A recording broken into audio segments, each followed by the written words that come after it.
Hello everyone. I just went to the library and I picked out a book called The American Indian.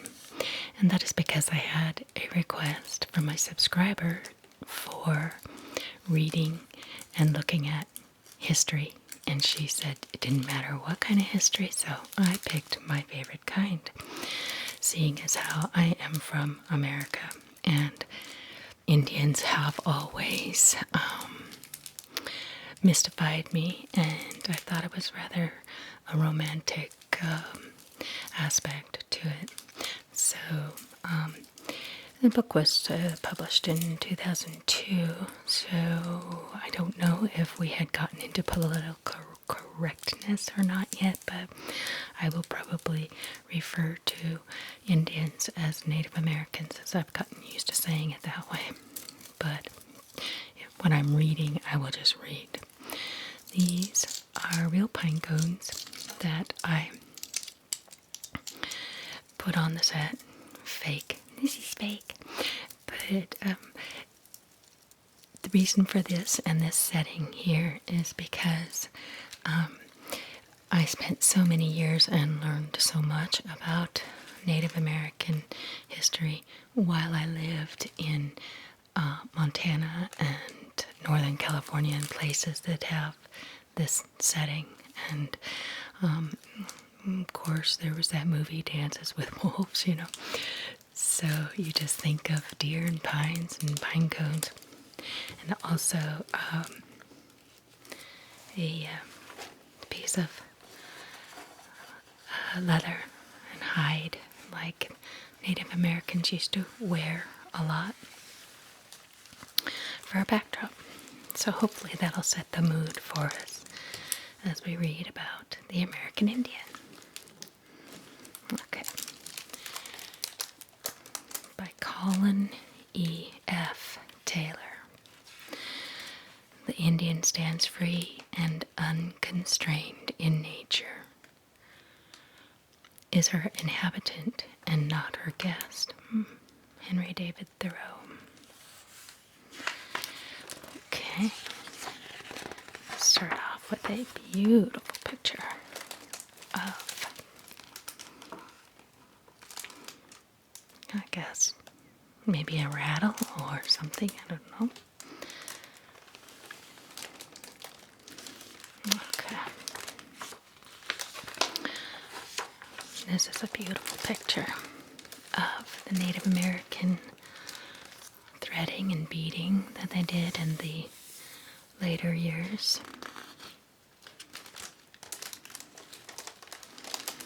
Okay, so I'm not going to read from the beginning of the introduction because it's a lot of the theories behind the evolution of how they got to America. I want to start with where we're getting into fact. Let's see, this would be right around here. Okay. The Native American Indians occupied the entire American continent, whether rainforest, desert, plains, or Arctic, by the time Europeans arrived on the scene. In the desert and woodland areas, the first inhabitants had been dispersed bands living in seasonal camps. Though more intensive foraging developed from 9,000 to 4,500 years ago, with people returning to the same location year after year, maize cultivation developed 1,500 years ago. The cycle of planting and harvesting reduced people's mobility, and greater storage was needed. Trade networks also developed. I'm just going to skip around, okay? Let's just do a little bit of showing of the pictures. Left is the faces of the great subarctic Atna of the Copper River Valley, Alaska, typical of many subarctic tribes. They spoke the Athabascan language, and practice a semi-nomadic way of life. Hunters of small game, their main subsistence was fishing. Let me get this up here so I can show you. So I'm losing my place marks. Stay there. Alright. And below is the regalia of the Northeast. Early Chippewa, Obijawa, costume worn by the son of a Mississauga leader. Typical of the region, it is of buckskin embellished extensively with bead and quill work. This says these are the faces of a resourceful race, Eskimos of the Bering Strait region. Modern-day Eskimos refer to themselves as Inuit, meaning humans. The word Eskimo deriving from the Algonquin, meaning raw meat eaters. Okay, I think that fell out of here. So this is where I wanted to really start, and it's the Southeast. We'll just share a little bit about each area. Above, Ben P. Harris, a prominent Catawba man, 1899, in the traditional accoutrements of a participant in a medicine show. The Indian cultures of the Southeast in the 19th century and the first half of the 20th century were the products of a long period of change, disruption, and destruction, almost genocide. Although the destruction was not the direct result of conscious state policies, thousands of years of cultural development in this region were rudely diverted and truncated by the arrival of Europeans in the early 16th century. Little can now be known about what the lives of the southern Indian people were like when the invaders arrived, for the first literate observers left few records, and none for the most of the region, and the archaeological evidence cannot answer many important questions. Native traditions cannot help, for the details of an old way of life cannot be preserved by word of mouth alone over 400 years in a society undergoing very rapid social and cultural change.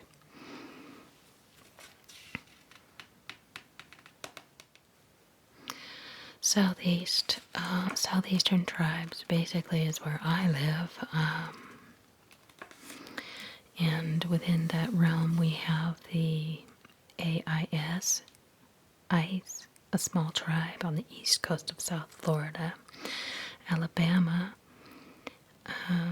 is the Muskegon family.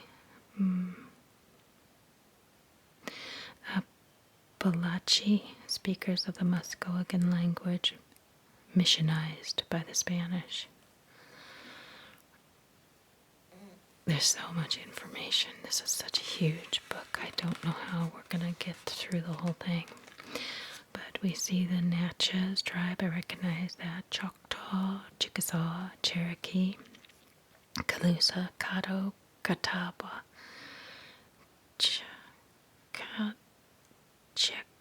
Chactiuma, Cosati, Keys, Lumbee, Tequesta, Tocobaga, Tohomo, Tunica, Tutelo, Yamasee, Muskogee. There's a lot of different kinds of tribes in one area. Let's see, typically we only hear of certain more well-known tribes like Sioux and Cherokee. Let's see.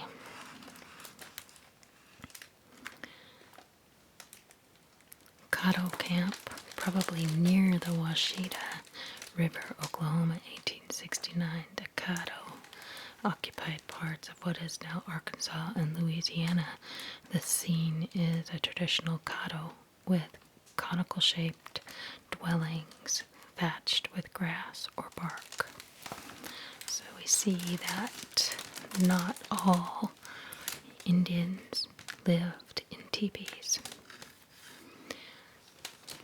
probably just certain tribes, and who knows how many tribes actually lived in teepees.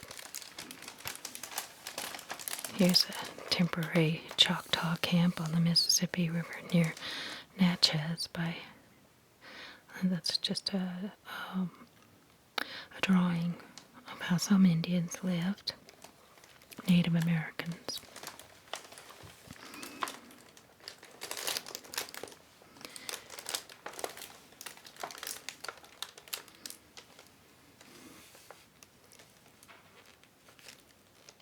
A reasonable reconstruction of the aboriginal Southeast when Europeans first arrived shows many chiefdoms spread all across the interior and reaching the coast in several places.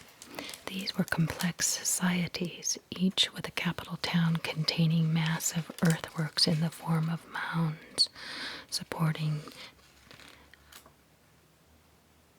temples and council houses, often surrounded by large canals and usually stockaded. Each chiefdom normally included several smaller towns with only one or two mounds, subordinate to the principal town. The largest of these chiefdom capitals was at Cahokia, in present it's Illinois, across the Mississippi River from St. Louis. This is well outside the historic Southeast, for one of the consequences of early contacts with Europeans was a restriction of the area covered by chiefdoms. Cahokia seems to have reached its height by about 1250 AD, after which its population declined. So much information. I don't know how. Can't even probably go through all of the information, but here is from at least the early 18th century. The Yuki were part of the Creek Confederacy, and they were removed with the Creeks in 1836 from their ancestral lands in Georgia to Indian Territory in present-day Oklahoma.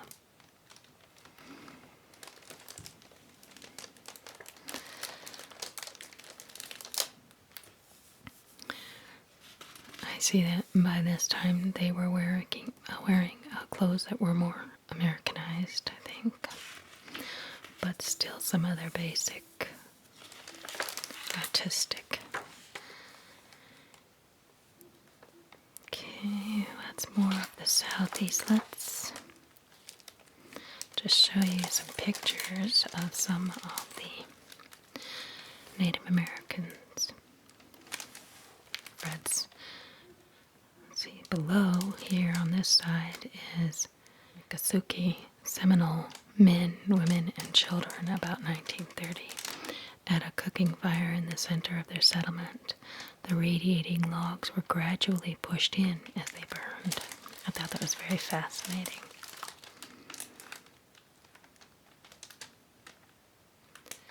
Fascinating. Okay, this one.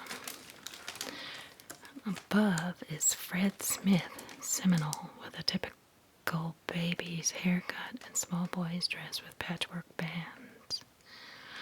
To the right is Roe Creek, Seminole women, 1917. Their skirts were strips of cotton cloth in contrasting colors. Patchwork was just beginning at this time, and the central figure has coin silver brooches. Amazing.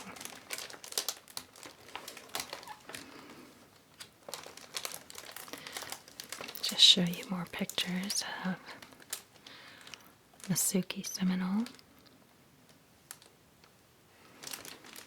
which were Southeast Native Americans. And they are showing here some of the Seminole.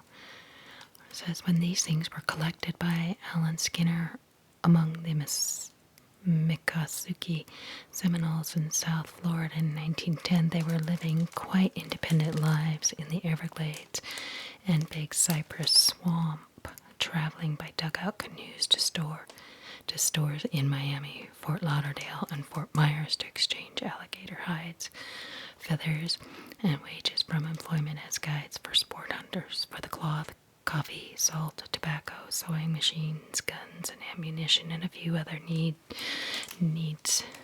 fewer things needed to supplement the products of their fishing, hunting, and agriculture. They were unaffected by missionaries and by government agents trying to persuade them to move to reservations. Major changes followed with the rapid increase in the north, in the non-Indian population on Florida's lower east coast and the beginning of drainage of the Everglades. Okay, let's see.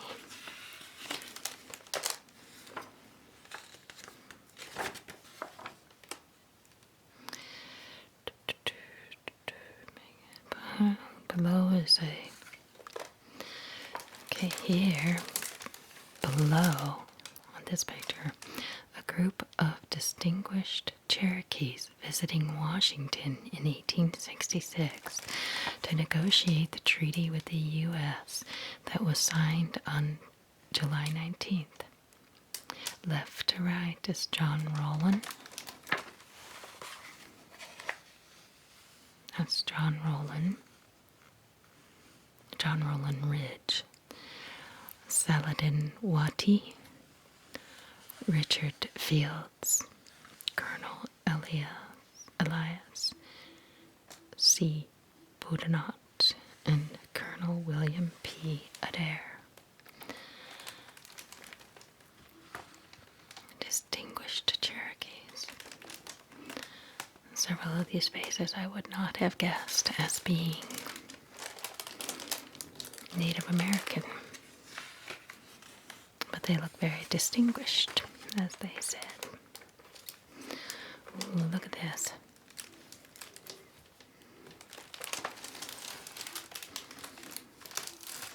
Below, a cabin home on the Cherokee Qualla Reservation, North Carolina, 1888.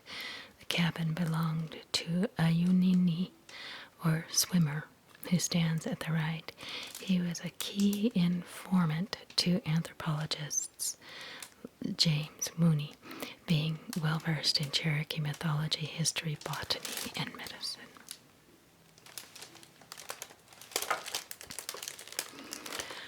I could be looking at this book for hours and hours before I would get to any semblance of timeline, putting pieces together. I can't do that for you today, I'm afraid. Here we go. This is Cherokee. The Cherokees have been divided since the removal of 1838, the eastern band living in the mountains of west North Carolina, and the majority in eastern Oklahoma being the descendants of those deported to Indian Territory. 2 items here are shown from Indian Territory. The rest is from the eastern band. Dated from 1868 to 1881. They were collected by Edward Palmer, James Mooney, and the great pioneer ethnographer of the Eastern Cherokee. Those are some neat artifacts from the Cherokee. Cherokee liked the red. Okay, here we are in the Southwest. Southwest Americans, Indians. Here's a quote from Geronimo of the Cherokees Apache. He says, "There is no climate or soil equal to that of Arizona." See that be? Southwest Arizona. "It is my land, my home, my father's land, to which I now ask to be allowed to return. I want to spend my last days there and be buried among those mountains." Boy, that must have just been absolute devastation, the way that Indians got Native Americans. Native Americans came to the Southeast at least 12,000 years ago. In these early times, people were hunters and gatherers of wild plants, following a nomadic way of life. They lived in small family groups and hunted first large game like mammoths and bison, and then later, as the environment changed, small animals such as deer and rabbits.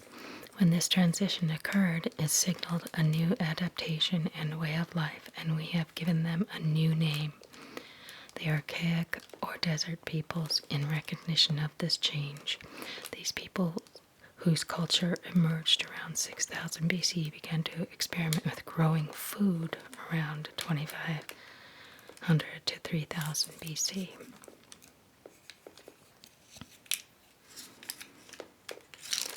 Okay, let's see.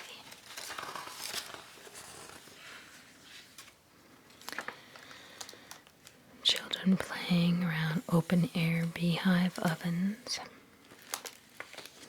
Left 2 women and children making pottery at Santa Clara Pueblo, famous for its polished black wares.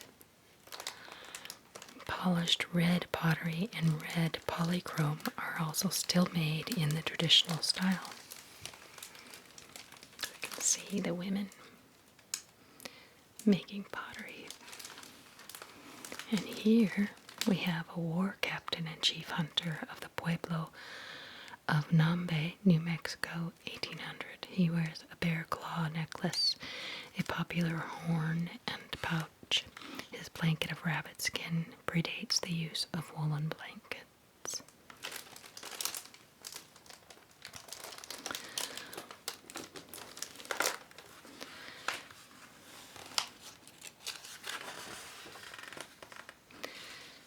See, Santa Clara Corn Dance, 1950. Pueblo of Cochiti. The Puebloan peoples speak many different languages.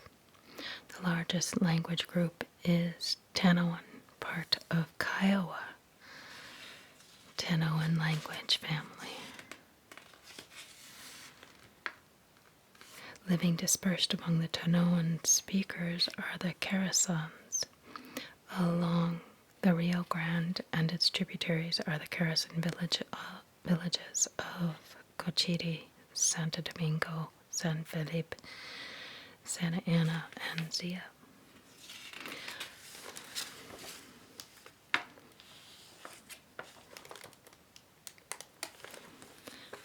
Okay, apparently the Zuni tribe is in the southwest. Zuni Pueblo has been occupied for at least 600 years, and interaction with Spaniards and Mexicans was almost continuous after Coronado arrived in 1540. But Zuni maintained its independence while adopting some European crops, sheep, and burros, and developing a secular governmental structure to deal with the outside world. This still persists in changed form alongside the theocratic system that controls internal affairs. The elaborate ceremonial life is organized by 6 kiva groups, 12 medicine societies, and 2 sets of priests. Wow, so many beautiful artifacts there. Just the art is so astounding. Okay, above, let's see if I can find interesting historical facts here. Let's see. In all the pueblos, the family is the cornerstone of life, while in the Tua communities, the extended family of either the father or mother is emphasized. At Zuni and Hopi, it is the mother's side that serves as the basis for the society. Puebloans when compared to other groups in the Southwest, are non-individualistic and innovations are accepted or rejected by group decision, by consensus and persuasion. While all Puebloan peoples share many common values, ideas, and traditions, each is distinct.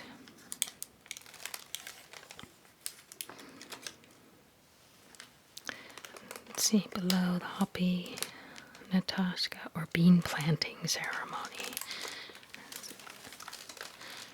These kachinas are ogres who frighten children into obedience to their parents.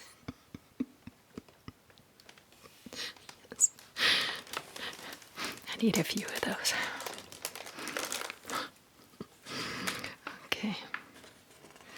All right. So, let's see.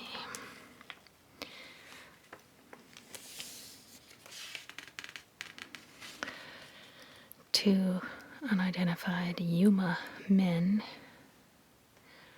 up here, and then down here, two unidentified Cocopa men, the most southern of the human tribes, on board Admiral Dewey's ship Narragansett, 1874.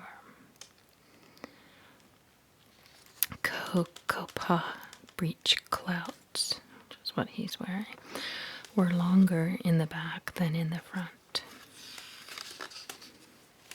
Interesting.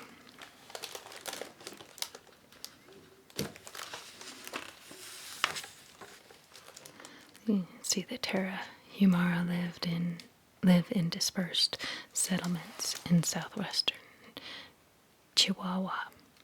They are farmers, especially of corn, beans, and squash, who raise cattle, sheep, goats, pigs, and burros. The first serious study of the Tarahumara was by Carl S. Lumoltz, 1902, who collected the objects shown here in the 1890s.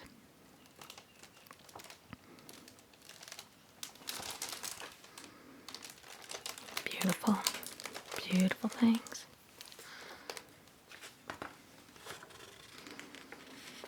Let's see. A final group of humans, the Upland Humans, can be placed either with the rancheria peoples or the non-agricultural peoples because their homelands lacked enough water for permanent farming. The Upland Humans, the Wallapai, Yavapai, and the Havasupai lived primarily by hunting and gathering on the upland areas of western and northern Arizona, living a lifestyle that was similar to other hunting and gathering peoples. The Wallapai had a limited technological base and lived in small groups that moved often in an established round.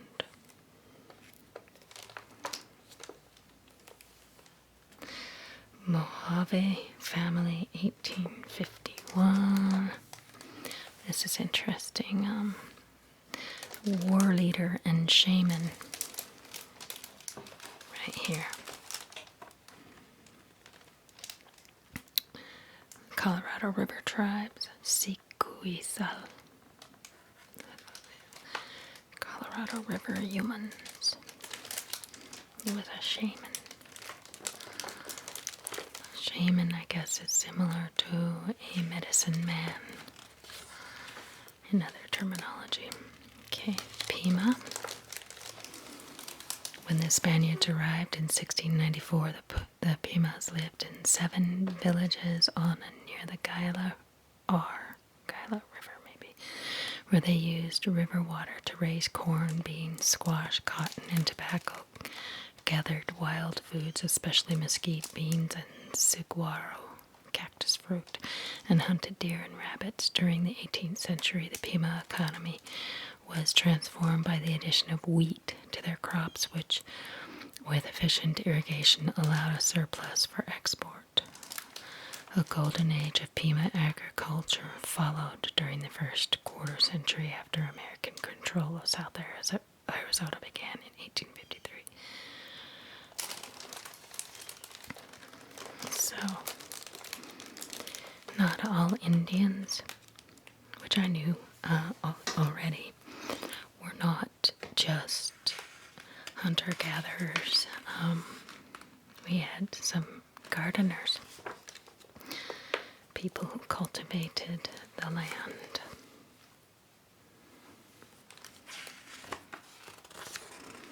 Okay, Western Apache.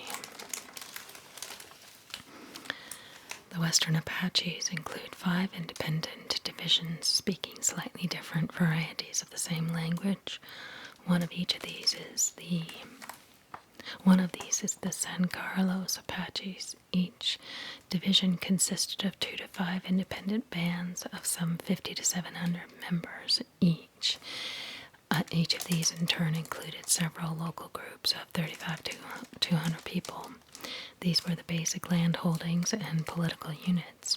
The Apaches lived in a mountain and canyon country of forests, well-watered valleys, and deserts. They depended mainly on hunting deer and antelope and on gathering wild plants such as mescal, tubers, cactus fruits, mesquite beans, and piñon nuts. That would be pine cone nuts. Farming provided about a quarter of their food from corn, beans, and squash raised on small irrigated plots in the mountains.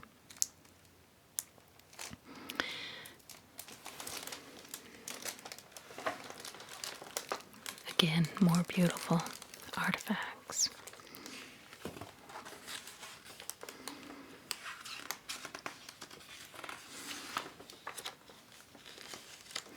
Okay, here are the Navajo Tribe artifacts.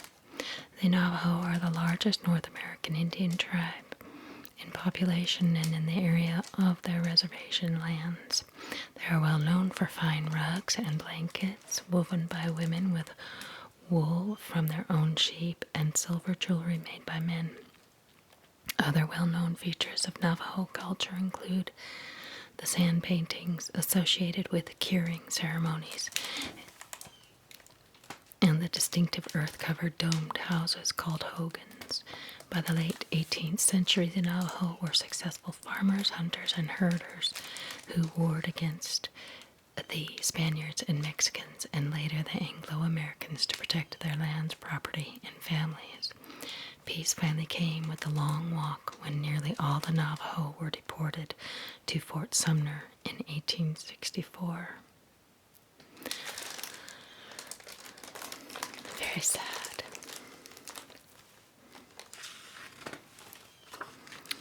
Okay, now we are into the Plains Indians.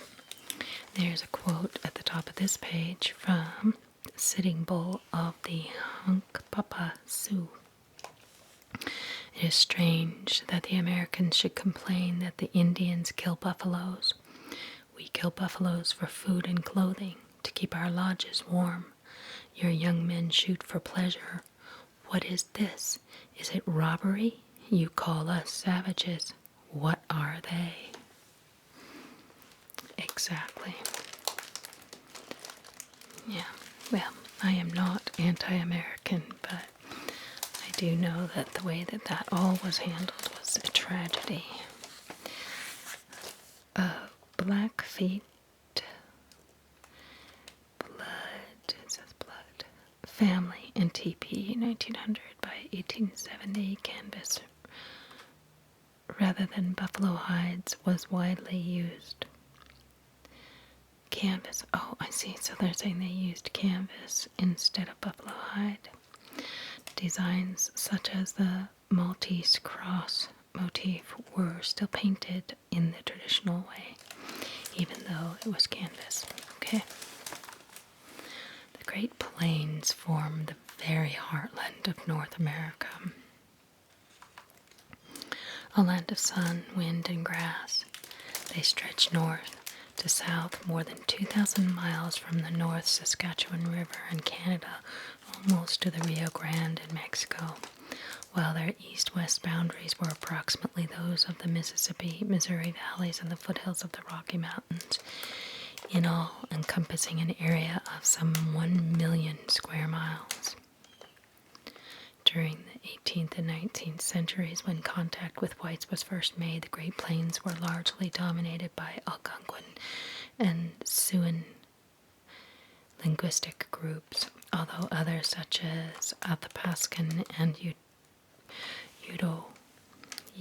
Uto-Aztecan were also represented.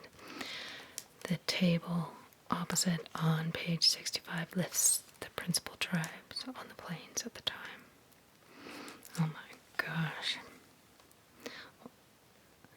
Pawnee, I recognize that. Kaiwa, Wichita, Tonkawa, Gross, Ventre, Blackfeet, Mandan, Hidatsa, I recognize those. I've read a lot of books about Native Americans, fiction and fact. Went through a time in my life where I actually would wear braids on, well, I still wear braids on both sides of my head sometimes. Just became infatuated for a little while with the whole idea of Native American life.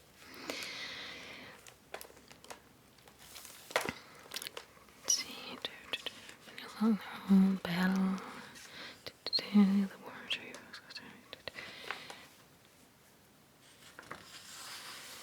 Oh boy. Yeah. Oh, let me see this part. No. The Shoshone tribes gradually retreated from the northern plains. A lot of war. A process which was accelerated as the Blackfeet, Assiniboine, and Cree progressively acquired more guns due to the expansion of the fur trade, and also changed their warfare tactics, now successfully raiding the Shoshone for horses. So they were still at war with each other quite a bit, even when America and Americans were here. In contrast, whilst the Shoshone traded with the Spaniards in New Mexico, obtaining articles of clothing, iron kettles, metal bridles, stirrups, and mules, the Spanish policy was not to trade firearms to Indians. This put the Shoshone at a decided disadvantage, as one of their distinguished chiefs, Kamehameha, complained to Lewis and Clark, "But this should not be. If we had guns, instead of hiding ourselves in the mountains and living like the bears on roots and berries, we would then go down and live in the buffalo country, in spite of our enemies, who we never fear when we meet on equal terms." Yeah.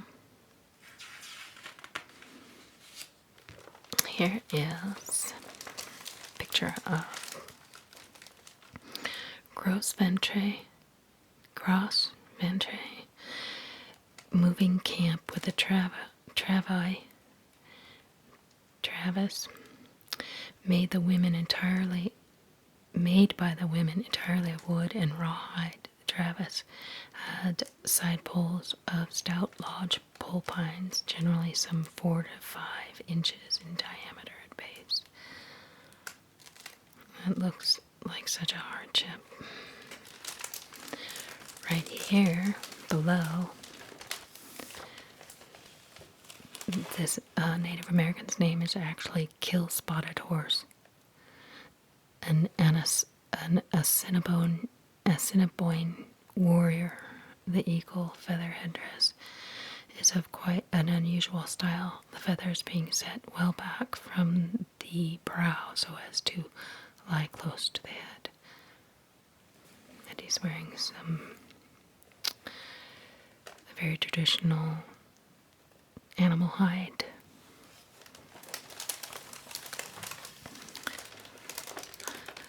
The look of this Native American is what I think of traditionally. Okay, Osage girl wearing a robe decorated with a ribbon. That's all cloth.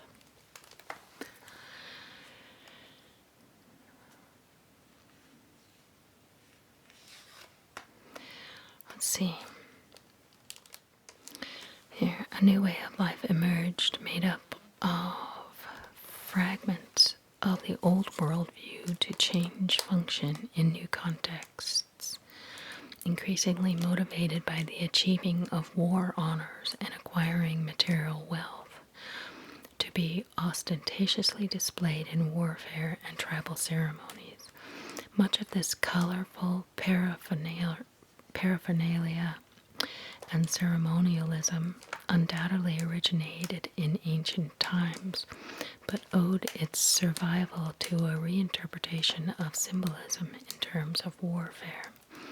Coupled with this emphasis, there was also cultural elaboration due to abundance of natural resources and adoption of the horse, leading to a shift of regional culture from horticultural villagers to equestrian nomads. The warlike spirit of many, if not all, plains tribes were clearly motivated by, go to that page, something more than material wealth, because a typical plains Indian family did not require vast herds in order to supply material wants. Indeed, considering their nomadic way of life, such apparent wealth could be a hindrance rather than an asset, and in the main, it is to the Plateau tribes that we must look for individual ownership of several hundred horses. Whilst generosity could enhance a man's status, it was, above all else, the acquisition of war honors, an inherited craving for distinction and glory, which seems to have been the basis of plains warfare. Look at this. Look at these amazing pictures. Blackfeet delegation to Washington in 1916. There's wolf plume, curly bear,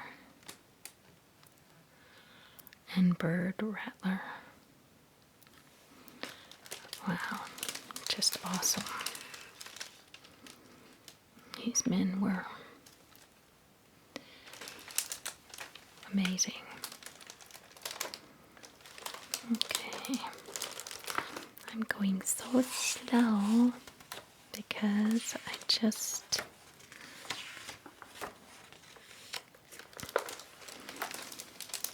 artifacts from the Osage.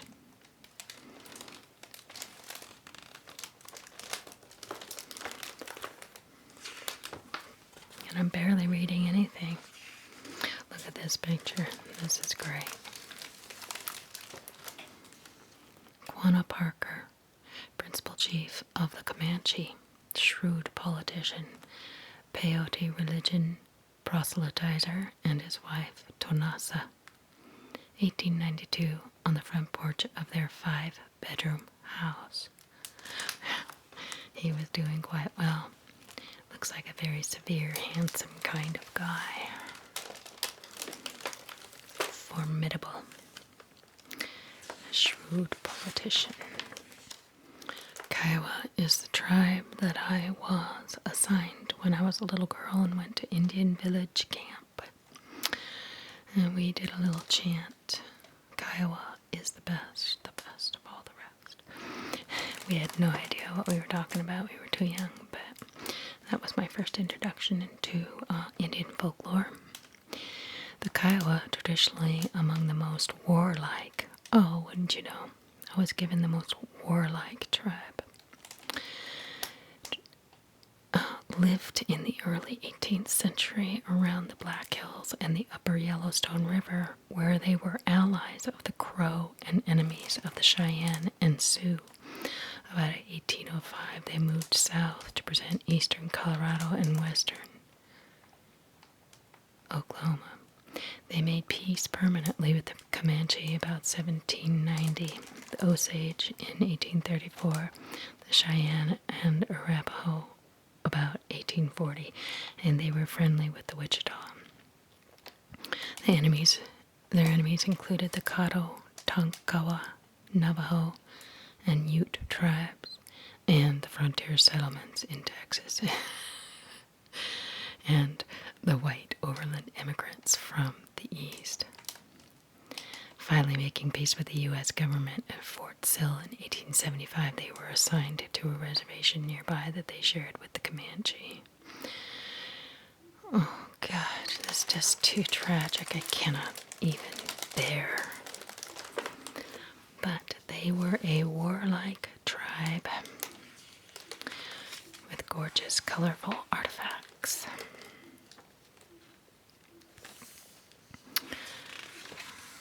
Crow medicine TB. So the thing is that they're talking about the Kaiwa, and the Kaiwa were from the north near Yellowstone, so we're still in the plains. I guess they moved down. I hope you can catch some of these images without me holding up the book. Arapaho. These are among many objects collected by A.L. Kroeber in Oklahoma and Wyoming in 1899 and 1900 as part of a famous study of Arapaho symbolism. These are typical of what the Arapaho used. Look at the different kinds of beautiful shoes, beaded shoes. Everything was beaded. Leather and beads. Notice this orange color, very much like, golden, it's more like a golden color of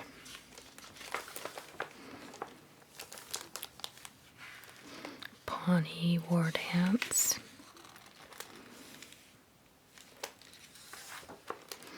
Here's the Cheyenne.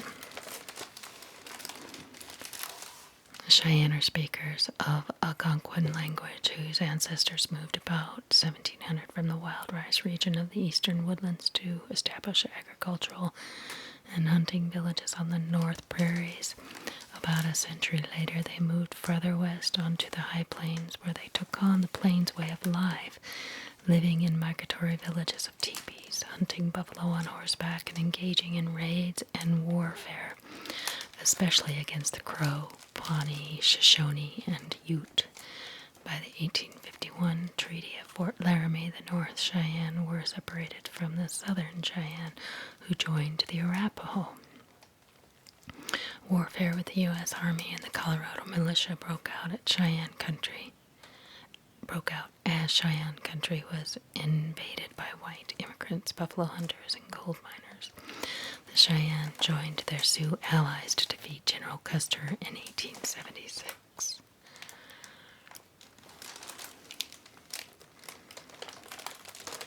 Fascinating.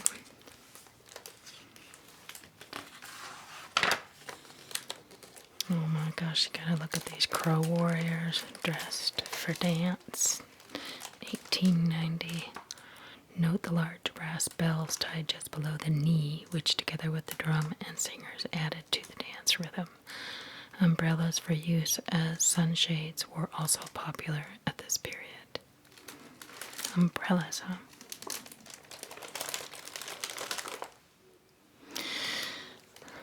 Okay, so gotta take a look at this group of men. Below is a Crow delegation. Okay, a Crow delegation to Washington, 1880. Indians from left to right. Old Crow, Medicine Crow, Two Belly, standing in the beaded shirt. Long Elk, Plenty Coops, and Pretty Eagle. Must have been some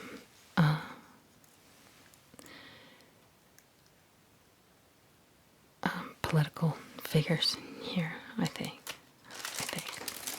Here below, the Hunkai Alawapi ceremony. Ogala, 1907, among the Lakota was associated with the mythical figure of the white buffalo maiden. Here the ceremonial pipe is consecrated before a painted buffalo skull lying on the bed of holy sage.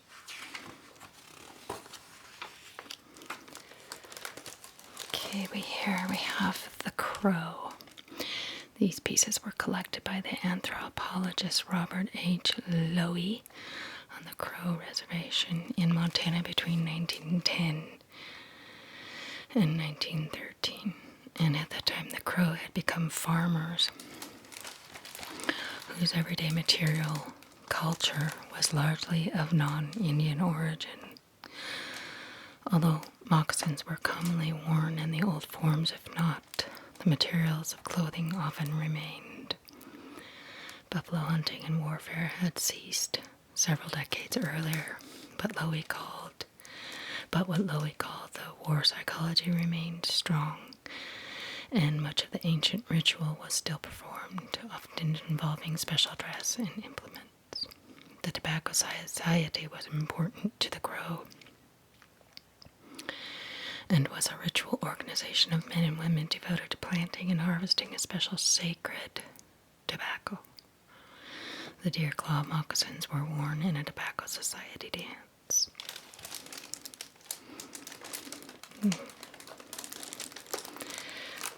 See, even the artifacts pictured cannot represent what the life was really like for the Native Americans so long ago. I think I'm going to speed up just a bit. Let's go here and look at the Hidatsa. Between 1906 and 1918, Gilbert L. Wilson worked with several aged Hidatsa men and women on the Fort Berthold Reservation to compile a marvelous, extensive record of daily life as they remembered it when they lived at Like a Fish Hook Village from about 1840 to 1885. Much had changed by the turn of the century, and even the rich bottomlands where the Hidatsa lived and farmed had been flooded behind dams since Wilson collected these things among them. Beautiful. It's too bad we can't be seeing artifacts from much further back. So here is the Plateau and Basin, which is in the Northern California area, where not even California, this is, let's see what part, I cannot see. The Plateau area, it stretches from central British Columbia south and across the United States border, eastern Oregon and Washington. Okay, so, the names of several, and into Montana. Okay, so this is where I started learning about Native Americans.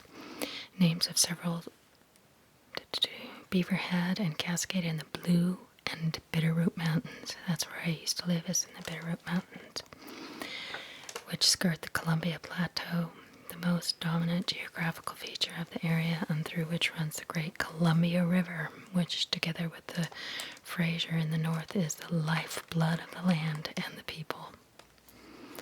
Yes, I used to go to the river quite a bit. Flathead, Nespers, there's a lot of that.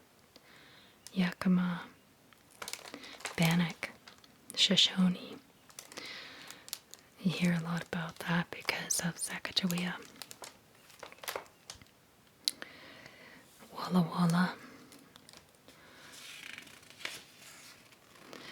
Nespers warrior on horseback. He wears a plain style eagle feathered war bonnet, the large teepee in the background is of canvas. It is unlined and hence suggests a temporary encampment. Makes me wonder if canvas was actually lighter or heavier than the animal skin.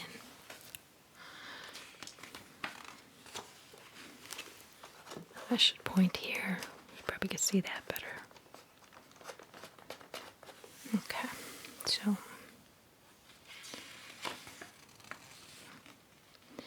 the Kettle Falls of the Columbia River.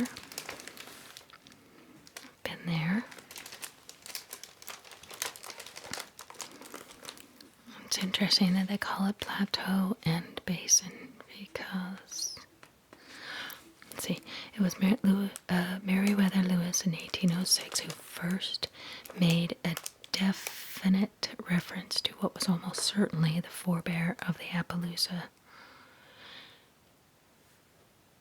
describing a few of the Nespers horses as being marked with large spots of white, irregularly scattered and intermixed with the dark brown or other dark shade. Yeah, see, Lewis and Clark expedition spent a lot of time in that area trying to get over the Bitterroot Mountains, which was so harsh. Kootenai Indians. Okay, I'll try to go a little bit more quickly. This is a Thompson tribe. I've never heard of the Thompson Indians. The speakers of a Salishan language live in British Columbia. Oh, that's why I've never heard of it. This would be up into Canada. Covered frameworks of poles. Hunting and trapping was important for deer, small mammals, and birds especially, while fishing for salmon provided a substantial share of the diet. Winter houses were large, semi-subterranean earth-covered structures, so they didn't even live in teepees. Interesting. Thompson Tribe. Okay. Cayuse Chief. Cayuse Woman. Look at this teepee.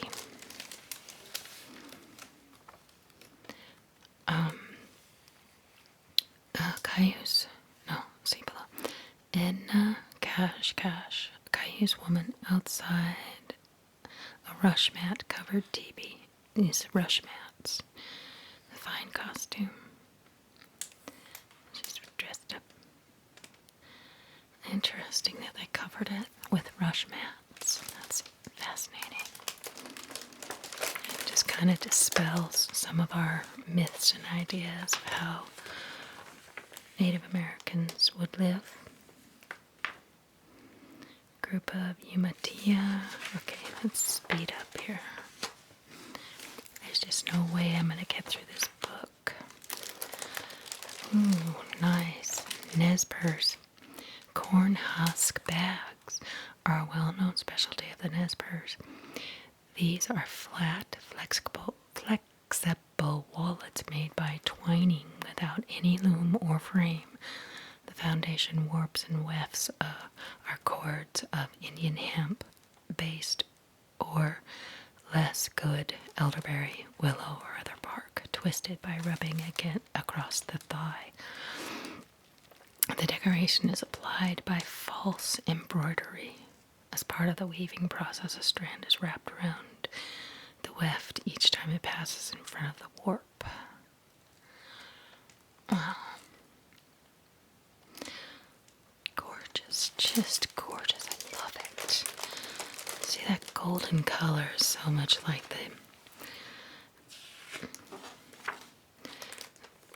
the gold color that I just love in all of my decorating. I have it. And you can almost kind of see some of the golden color in some of my decor. And it's even in the pine cones. Just a little bit. Just tips. Okay, let's see. Here again we have another, it's a Paiute couple. And this is the exterior of a Paiute rush-covered dwelling probably for winter.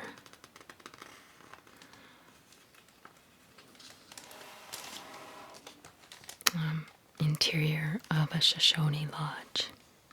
The standing woman wears a striped Whitney Point blanket. Okay. Northern Paiute. Speakers of the Northern Paiute languages once occupied some 70,000 square miles in Nevada and northeastern Oregon as small semi-nomadic bands, not a unified tribe. The principal game animals were deer and mountain sheep. Small game also included hares, rabbits, marmots, and porcupines. Bird hunting was important, and special decoys were used to attract ducks to the hunter. In some areas, fish were a major resource. Everywhere, wild plants were basic.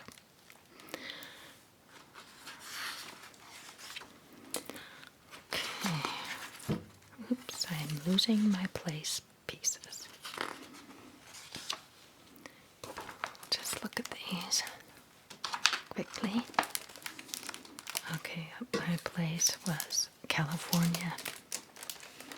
Let's read a little bit of that. From the sub-sea level sands of Death Valley, the continent's lowest point, to the peaks of the Sierras, where Mount Whitney rises as the highest point of the lower 48 states. California is a land of contrasts.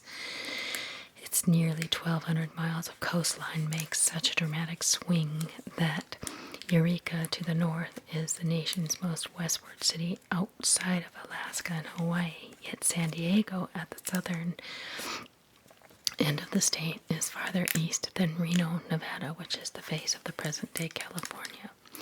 Although modern names have been applied to the towns, rivers, and regions of what was formerly Aboriginal territory, the following paragraphs clearly emphasize the richness and variety of the land and why it was held in such esteem by the Indians of California.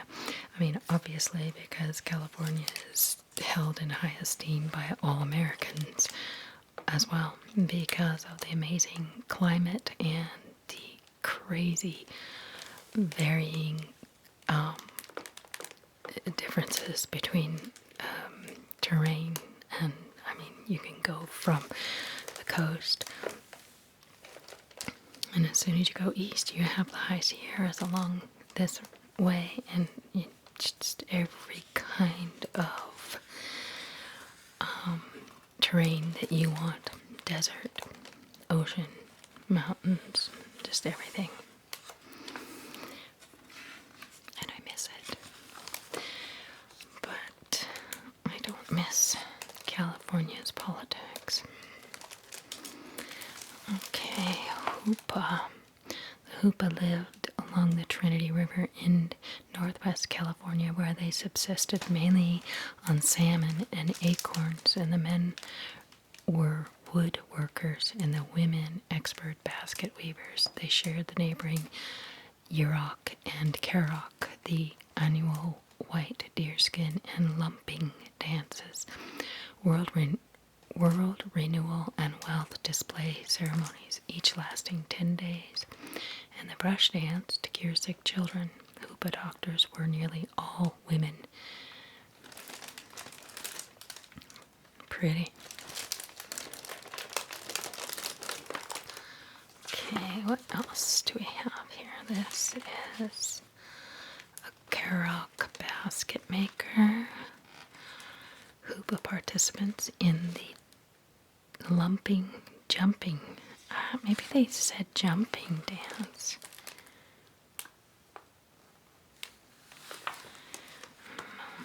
Here it looks like, okay, never mind. These people actually live in a cabin. The Wintu were people whose economy was based on the use of salmon, deer, and acorns. Objects shown are from an excellent collection made in 1872. although other Wintu had suffered greatly from a malaria epidemic in the 1830s from gold miners, pollution of their streams from the introduction of cattle ranching, and from massacres and forced relocation to reservations. It's sad. All these people get relocated constantly. Okay. Fishermen in a tool boat on Clear Lake. Oh, I've been to Clear Lake. Wow, that's amazing. To think that so many people lived before us. The Plateau Tribe are famous for fine basketry. Here is a collection from those. Oh, it's just a collection of okay, they don't say much about it. It seems to be all about the collector rather than the people who made them.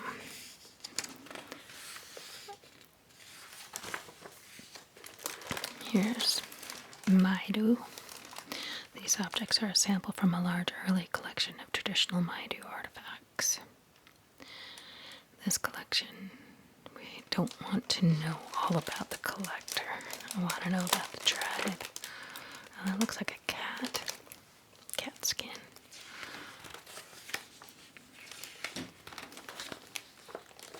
Okay.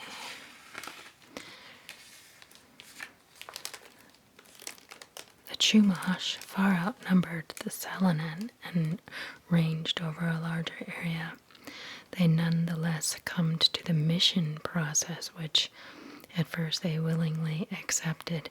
In fact, the Chumash may well have been the first natives of California to be discovered by explorers flying the ensign of Spain. In 1842 to 1843, Juan Rodriguez Cabrillo met the Chumash, who inhabited not only the coast but also some offshore islands, making them more nearly maritime in their habits than any other California group. Their canoes consisted of planks bound together with cords and then caulked in asphalt found readily around the beaches. Light and swift, the crafts could be carried by as few as 2 or 3 paddlers, but at times larger versions could be propelled by 8 men and carry an additional half-dozen passengers. That's a little something about them. Okay. Diqueno. These objects were collected by Constance. Oh, quit talking about the collectors. So the California near the Mexican border, whose members spoke a single human language. The people of some of these communities were and are known as Kamaya, Ipai, Tipai, or Kumeyae. They are descendants of the groups of mission Indians who were gathered with considerable resistance into the first Franciscan mission in Alta California.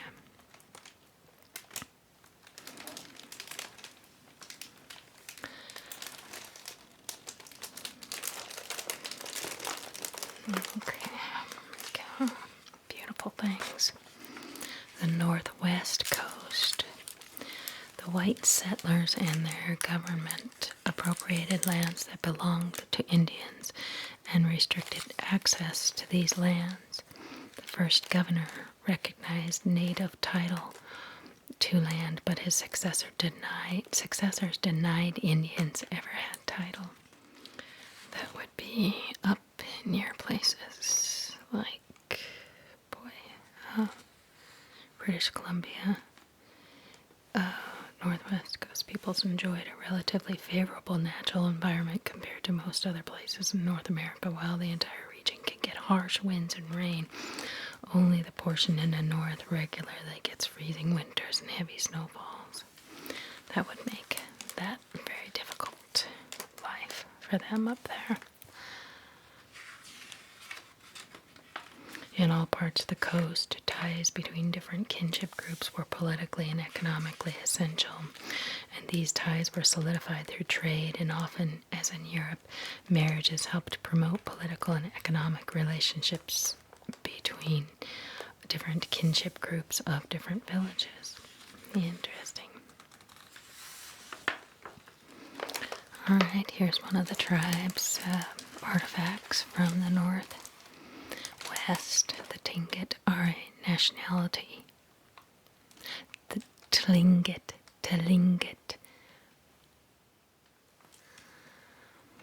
The Tlingit are a nationality, not a unified political body, living on the strip of mainland in hundreds of islands just offshore.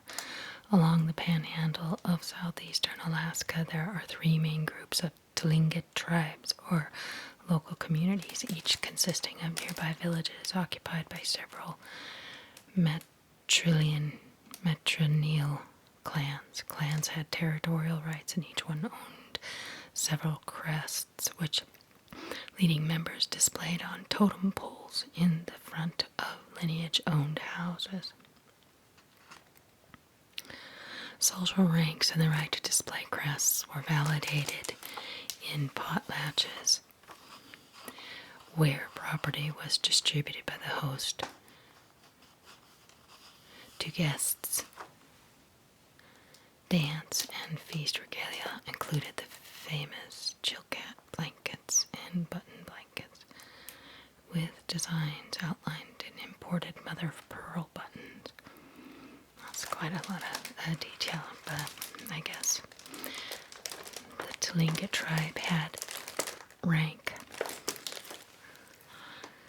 among themselves, sort of like our aristocratic ways in other societies. Tlingit in ceremonial costume at a potlatch in Alaska. Tlingit, there's more of their artifacts right here. The economy in past was a maritime one, as it still is largely today. I imagine the thing is that America has Native American reservations all over the U.S. still to this day.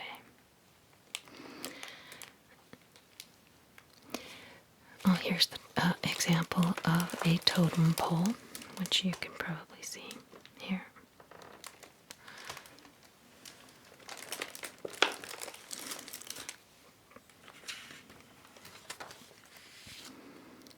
Haida.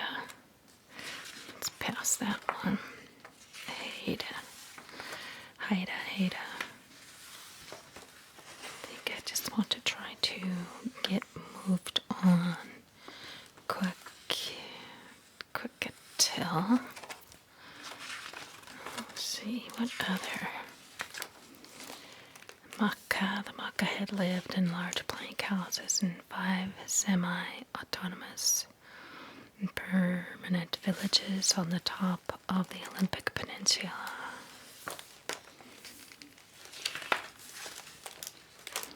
The subarctic. Wow. We're talking about way north out of the U.S. We're looking at North America. The vast area spans the whole continent of North America, from the Labrador Peninsula in the east, including Newfoundland, and big to the south of Hudson Bay, then west to Alaska. Whew. Wow. Let's see if I recognize any tribes here.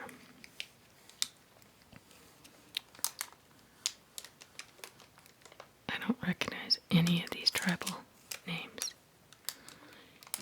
East Cree, Western Woods Cree, Chippewayan.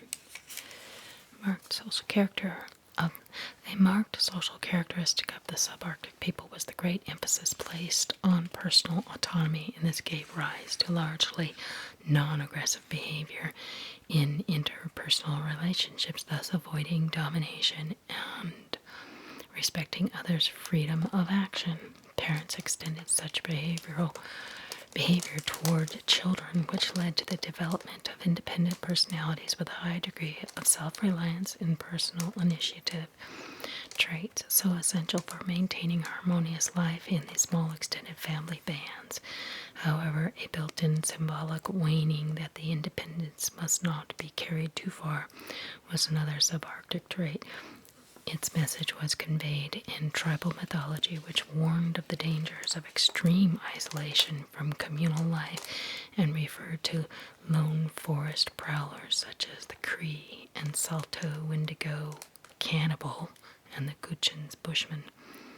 The immense self-reliance and personal initiative displayed by the subarctic people was underlined by a remarkable episode related early in the history of the Canadian fur trade and reported by they came across a dog rib woman who had escaped from Cree captors alone for some 7 months, and she had not only built herself a small shelter, made snares to trap hares, fabricated snowshoes, and begun work on a fish net in anticipation of the spring melt, but had decorated her fur clothing.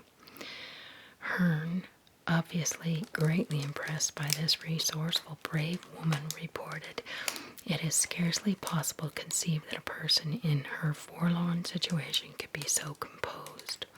All her clothing, besides being calculated for real service, showed great taste and exhibited no little variety of ornament, as to make the whole of her garb have a very pleasing appearance." That's impressive, I must say. Autonomy. Inkalik, the speakers of Athabascan language. Wow, look at those scary faces. Shoot, scary faces. Okay. This is the Cochin. Cochin in the early 19th century lived in 9 or 10 regional bands. The Carrier of British Columbia were much influenced by their proximity to the rank-conscious potlatching Belagula and Kitson. Wow, that is such a mouthful. Beautiful stuff, though. Snowshoes. Oh, the subarctic. Oh, I can't even imagine. These are the Cree. These objects were collected by the Anthrum. Who cares who collected it? Okay, the Cree. They lived in conical or domed wigwams covered with canvas. Travel was by birch bark canoes in summer, dog sled, and snowshoes in winter. Crafts included woodworking, tanning, beadwork, and making rabbit skin blankets in a netting technique. The Arctic. Oh my gosh. In one incident, the Russian lined up a dozen men and fired his musket to see how many Alouettes one bullet killed. The answer was 9. The Aleut recognized their inability to succeed against the guns of the Russians. Introduced diseases further reduced numbers. By 1799, only an eighth of the pre-contact population remained.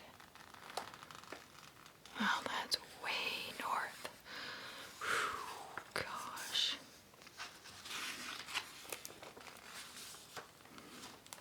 Aleut. You can see that. These objects illustrate Aleut. It's A-L-E-U-D. Aleut. Emphasis on sea hunting from kayaks, the use of intestines for waterproof clothes and bags, and specialization in very fine basketry, twined of split dune grass. Russian influence, which began with the arrival of fur hunters in the 1740s, is evident in some of the forms and decoration.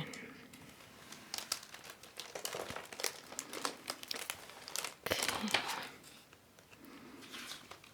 Try to speed up here some.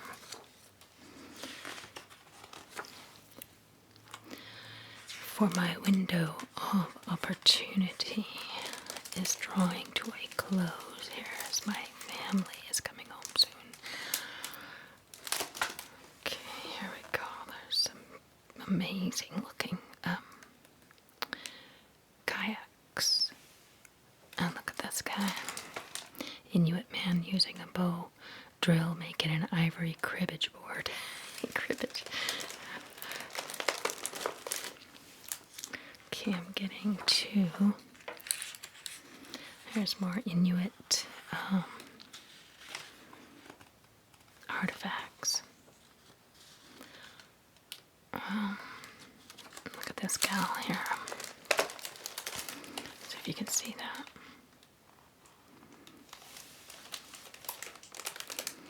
That's a Ilkulik woman inside an igloo, softening a skin by chewing. Wow. In the tanning process, fat and flesh were first removed. The skin dried. Softening could be by means of a stone scraper or by chewing.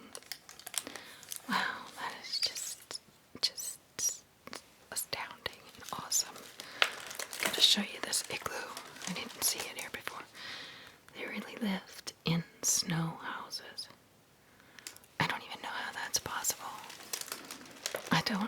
It doesn't compute. I don't know how they just probably never got warm enough to take clothes off. Wow, those faces.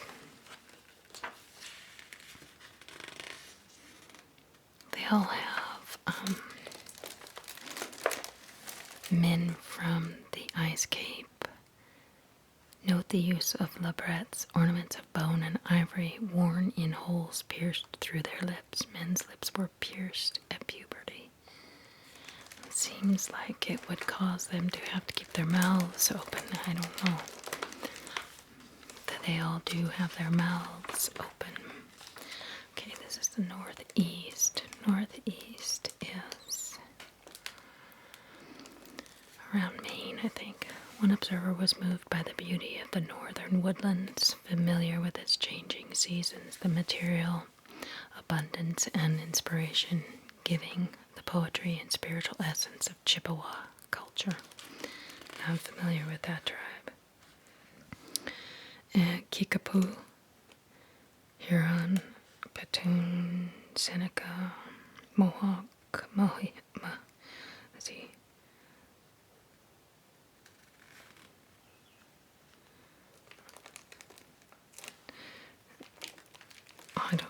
Ottawa, I recognize that tribe. Seneca, Huron, Shawnee. Geographical area here under discussion can be referred to as the Northeast, stretched approximately from the northwest shore of Lake Superior south to the confluence of the Ohio and Cumberland rivers. Cumberland.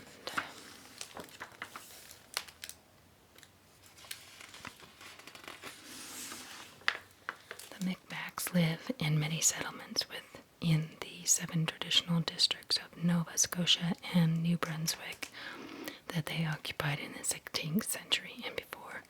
This is a region of heavy forests along indented coastline and many rivers and lakes. The climate does not allow dependence on agriculture, and in Aboriginal times tobacco was the only plant cultivated. The Micmacs subsisted on shellfish, herring, salmon, and other fish, moose and caribous, and bird eggs, waterfowl, partridge, seal, beaver, rabbit, otter, and porcupine, acquired for food and for hides, feathers, and quills. They traveled in fine, large birch bark canoes and on snowshoes. Birch bark was an important material for vessels and containers and for covering the conical wigwams in which they lived. In the French period from 1600 to 1760, fur trapping, fur trading transformed Micmac life. During the 19th century, porpoises were hunted for their oil that was sold to traders.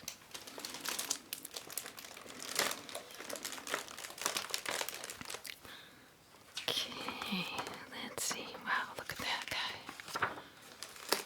Senecas are one of the 6 tribes that formed the Iroquois League or Confederacy. Many have lived in Canada since 1784, when the League split into 2 duplicate political organizations, Canadian and American. The majority of the Senecas remained in New York, where they lived on 3 reservations in the western part of the state.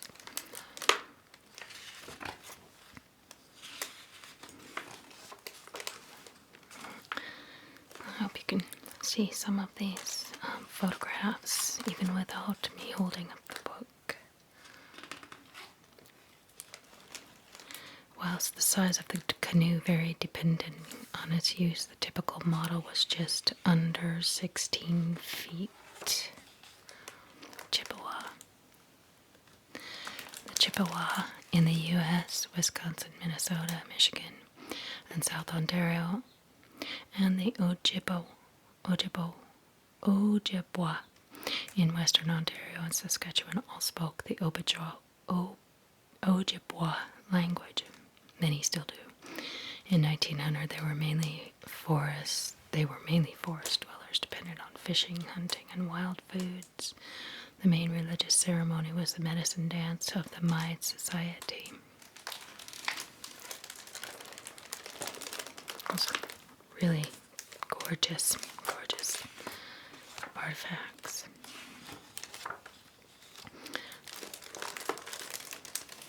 Sauk and Fox. The Sauk and Fox tribes, speaking the same language and culturally very similar, have been close allies since 1733. Although maintaining their distinct identities, traditionally both hunted and trapped during the fall and winter while living in mat-covered lodges and hunting camps, and farmed corn, beans, and squash during the summer while living in a large bark-covered lodges in river-bottom villages. So that sounds a lot like cabins.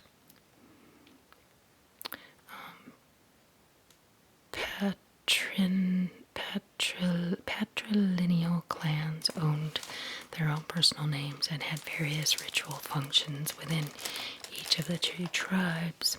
There were 2 political organizations for war and peace that had largely the same memberships but different leaders for the different functions. The Sauk and Fox were enemies of the Dakota and Chippewa and allies of the Iowa, Winnebago, and Potawatomi. During the colonial period, they fought the French until 1737. Defeated by the U.S. Army in the Black Hawk War of 1832, the Sauk and Fox were moved from Iowa to Kansas in 1837. So sad. Look at that amazing cabin. Summer lodge covered with bark. Let's look at arts and crafts of the American Indian house. See, that is just gorgeous. Gorgeous, gorgeous. A little bit more swiftly than the beginning of the book. Here is Southeast artifacts, baskets, and clothing baskets. The Southwest.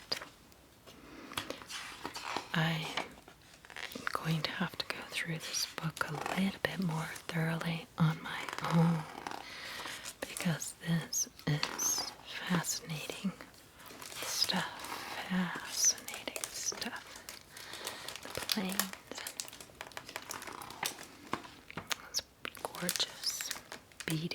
beadwork on the.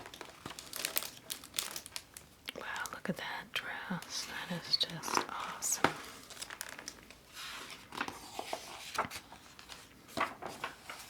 Yeah, more beaded work from the Plateau and Basin. Wow, that is fancy. Beautiful tunic. And a baby holder. I can't think of the name, and I probably could have read it, but just amazing. That is awesome.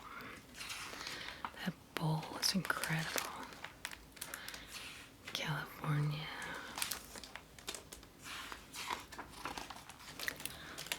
Okay. The Northwest Coast. I still have some rumbling of the train going by here. You can hear it. Isn't that all just beautiful stuff? Just amazing. The subarctic.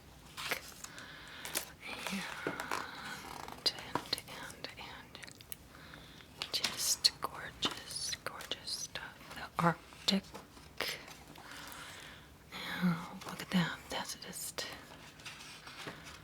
all that leather from beautiful animals.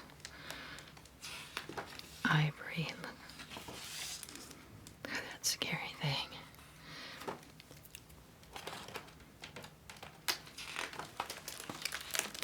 The Northeast.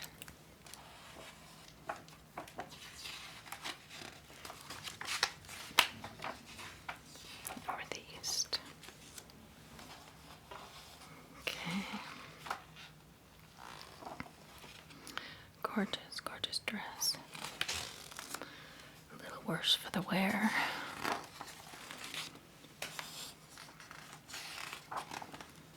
That is the end, folks. I want to thank you so much for joining me to look at the American Indian. I hope you enjoyed that. I wish I had longer and I could do the whole thing, but I'll save that for another day. Have a wonderful day or night wherever you are. Sweet dreams.